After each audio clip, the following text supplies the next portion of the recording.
सो उसके बाद में फर्स्ट टाइप आता है सिंगल ग्रेनर स्ट्रक्चर, हनीकॉम्ब स्ट्रक्चर। ये तो हम देखेंगे, उसके बाद और दो है और उसको हम कंटिन्यूशन करेंगे।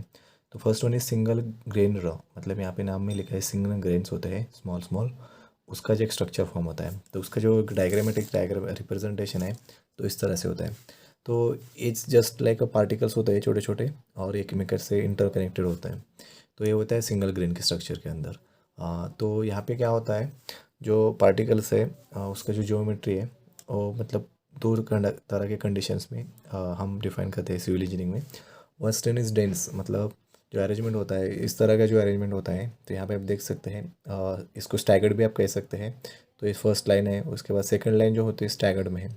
तो इसकी वजह से क्या होता है, ये डेंस फॉर्म होता है। क्यों? क्योंकि यहाँ पे जो वॉइड्स होते हैं वो मिनिमाइज हो जाता है। और लूज कंडीशन में क्या होता है, सेम सॉइल पार्टिकल्स अगर मैंने फेस टू फेस या लाइन में प्लेस कर दिए तो यहाँ पे वॉइड्स फॉर्म हो जाते हैं, है ना, गैप्स के अंदर। तो इस वजह से जो सॉइल का स्ट्रक्चर बन जाता है इस केस में वो लूज बन जाता है। तो ये इस तरह से सॉइल का जो अरेंजमेंट है, हमारी जो सॉइल की प्रॉपर्टीज है वेदर इट बिकम डेंस और लूज डिफाइन करती है। तो मतलब की पॉइंट्स क्या है सिंगल ग्रेन स्ट्रक्चर्स के अंदर। तो यहाँ पे मैंने लिखा है हायर शेयर स्ट्रेंथ। तो सिंगल ग्रेन का स्ट्रक्चर जो होता है उसके अंदर शेयर स्ट्रेंथ जो होती है सॉइल की, शेयर स्ट्रेंथ हम देखेंगे डिटेल में क्या क्या होते हैं उसका टेस्ट। शेयर स्ट्रेंथ में एक तरह का उसका शेयरिंग के अंदर स्ट्रेंथ होता है सॉइल का अगेंस्ट एक्सटर्नल लोड से, कोई अगर उसके ऊपर डिफॉर्मेशन आ रहा है। ओके, तो शेयर स्ट्रेंथ इस तरह के स्ट्रक्चर में ज़्यादा होता है।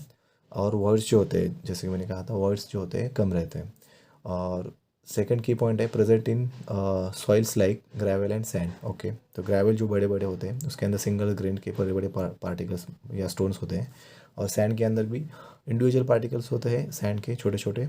इस तरह के स्ट्रक्चर्स में सिंगल ग्रेन स्ट्रक्चर पाया जाता है। तो सेकंड उसके बाद आता है हनीकॉम्ब स्ट्रक्चर। ओके, तो what is mean by honeycomb? Honeycomb तो इस नाम में ही लिखा हुआ है, तो हम डायग्राम से देखेंगे उसको समझने के लिए, मतलब ऐसा नाम क्यों लिखा है हनीकॉम्ब।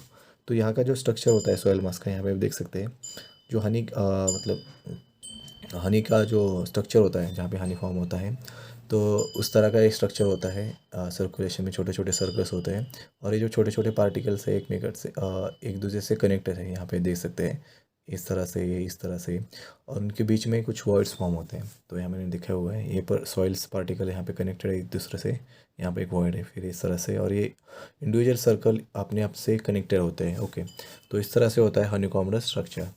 तो इसके प्रॉपर्टीज़ क्या है देखेंगे। प्रेजेंट इन फाइन, जैसे कि नाम में लिखा है, क्योंकि ये जो स्ट्रक्चर होते हैं बहुत फाइन लेवल पे होते हैं, मतलब आप विजुअली देखना थोड़ा सा मुश्किल है, लेकिन फिर भी अगर देखेंगे तो इस केस में आप देखेंगे जो मटेरियल्स होता है फाइन होता है, जैसे कि एज यूजुअल, क्योंकि जो स्ट्रक्चर है यहाँ पे इस तरह से फॉर्म होता है कि जो फाइन पार्टिकल्स है वही उसको फॉर्म कर पाते हैं, जैसे कि सैंड या सिल्ट। तो एग्ज़ाम के लिए तो है, लेकिन आप रिमेंबर करिए कि प्रेजेंट इन सैंड और सिल्ट जो फाइन होते हैं। उसके बाद आता है लार्ज डिफॉर्मेशन। ओके, तो यहाँ पे ऐसा क्यों होता होगा? तो जैसे कि यहाँ पे ये स्ट्रक्चर है, अगर इस पे ऊपर मैंने अगर लोड अप्लाई कर दिया यहाँ पे, तो यहाँ पे जो वॉइड की वजह से यहाँ पे उसको सपोर्ट नहीं मिलेगा, तो ये कोलैप्स हो जाएगा यहाँ पे ऐसे इस तरह से इंटरनली। और कोलैप्स की वजह से लोड या वाइब्रेशन के अंडर इसका कोलैप्स हो जाता है, उसकी वजह से इसका जो डिफॉर्मेशन है वो ज़्यादा रहता है इस तरह के स्ट्रक्चर्स के अंदर। तो ये हो गया हनीकॉम्ब स्ट्रक्चर। हेलो फ्रेंड्स, तो उसके बाद आता है third structure is flocculated structure and the fourth one is dispersed structure. Okay, तो उसके अंदर जो फोकुलेटेड स्ट्रक्चर है उसका एक डायग्रामेटिक रिप्रेजेंटेशन इस तरह से होता है। और इसको और जूमिंग करेंगे तो यहाँ पे हम देख सकते हैं जो इंडिविजुअल क्रेप पार्टिकल होता है, जो पार्टिकल होता है स्ट्रक्चर के अंदर, वो चार्ज कैरी करता है। किस तरह से? जो उसका शेप होता है, तो edge to edge it is ये कैरी करता है पॉजिटिव, और उसकी जो अपोजिट सरफेस है वहाँ पे वो निगेटिव की चार्ज कैरी करता है। तो ये जो स्ट्रक्चर फॉर्म होता है इसमें क्या होता है, जो कांटेक्ट होता है that is edge to face, means यहाँ का वन पार्टिकल का अगर एज होगा इस साइड का, दैट इज़ इसका अगर एज है यहाँ पे, तो जो उसका कनेक्शन होता है दूसरे साइड के फेस से होगा। सिमिलरली यहाँ पे आप देख सकते हैं यहाँ पे एक एज है इस पार्टिकल का, है ना, इस साइड का पॉजिटिव एज, तो इसका जो नेगेटिव सरफेस है उससे ये कनेक्टेड है यहाँ पे। तो इस तरह से स्ट्रक्चर ये पूरा फॉर्म होता है। तो यहाँ पे क्या होता है, जो पार्टिकल्स है अपोजिट चार्ज की वजह से एक दूसरे में अट्रैक्शन होता है।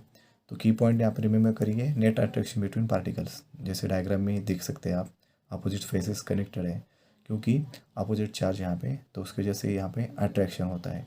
सेकंड थिंग, ये कहाँ पे प्रेजेंट होता है, क्ले जो सॉइल होता है उसके अंदर ये स्ट्रक्चर पाया जाता है। एंड द थर्ड थिंग, इसका जो होता है शेयर स्ट्रेंथ हाई होता है, करस्पॉन्डिंग जो कंप्रेसिबिलिटी होता है वो लो होता है, क्योंकि चार्ज एक दूसरे से कनेक्टेड होने की वजह से यहाँ पे कॉम्प्रेसिबिलिटी या शेयर स्ट्रेंथ ज़्यादा होने की वजह से कॉम्प्रेसिबिलिटी यहाँ पे लेस होता है। तो यहाँ पे मैंने दिखाया हुआ है, यहाँ पे एज टू फेस कांटेक्ट होता है यहाँ पे पार्टिकल का, तो यहाँ पे भी रिमेंबर करिए। तो उसके बाद आता है हमारा डिस्पर्सल स्ट्रक्चर। तो यहाँ पे क्या है, रिपल्सिव फोर्स बिटवीन पार्टिकल्स। तो रिपल्सिव फोर्स बिटवीन पार्टिकल्स, यहाँ पे क्या होता है, जो पार्टिकल्स होते हैं यहाँ पे सेम अरेंजमेंट के पार्टिकल थे, लेकिन यहाँ पे जो अरेंजमेंट होता है और रिमोल्डेड क्ले की वजह से इस तरह से होता है। तो यहाँ पे जो पार्टिकल्स का कनेक्शन होता है एक दूसरे के साथ सेम चार्ज के अगेंस्ट होता है, तो यहाँ पे सेम चार्ज की वजह से यहाँ पे रिपल्शन मीन्स एक दूसरे से दूर जाते रहते हैं। ओके, तो यहाँ पे एज टू एज कॉन्टैक्ट है इस तरह के स्ट्रक्चर्स में, और यहाँ पे रिपल्सिव फोर्स, इसके अपोजिट यहाँ पे अट्रैक्शन था, तो यहाँ पे एक दूसरे से दूर जाते हुए, क्योंकि अपोजिट सेम चार्ज होने की वजह से यहाँ पे रिपल्सिव फोर्स फॉर्म होता है। प्रेजेंट इन रिमोल्डेड क्लेज, तो रिमोल्डेड क्ले क्या होता है हम देखेंगे आगे, तो उस तरह की क्लेज में ये प्रेजेंट होता है। और इसका क्या होता है, क्योंकि यहाँ पे जो गैप्स होते हैं या वर्ड्स होते हैं वो बढ़ जाते हैं, क्योंकि यहाँ पे जो पार्टिकल्स एक दूसरे के दूर जाने की कोशिश करते हैं logically, in this case they are try to attract each other and to stick together. यहाँ पे दूर जाने की वजह से शेयर स्ट्रेंथ उसका लो हो जाता है, क्योंकि वर्ड्स फॉर्म हो जाते हैं, और करस्पॉन्डिंग इसका कॉम्प्रेसिबिलिटी बढ़ जाता है, क्योंकि वर्ड्स बढ़ने की वजह से ये ज़्यादा कॉम्प्रेस होने के चांसेस रह जाते हैं। तो इस तरह से this is all about this 4 methods and soil structure. अगर आप एग्ज़ाम दे रहे हैं तो आप इस तरह से आप डायग्राम और की पॉइंट्स अगर रिप्रेजेंट करेंगे तो एग्जामिनर को अच्छे से चेक करने में इजी जाएगा। और द सेकंड थिंग, अगर आप कॉम्पिटिटिव एग्ज़ाम दे रहे हैं तो यहाँ पे कौन से स्ट्रक्चर्स कौन से सॉइल में फॉर्म होते हैं, इस तरह के की क्वेश्चंस आ सकते हैं, तो आप रिमेंबर करिए। और किस तरह की प्रॉपर्टीज़ किस तरह के स्ट्रक्चर्स में होती है, तो ये भी आप रिमेंबर कर सकते हैं। तो this is all about this soil structure. Thank you so much.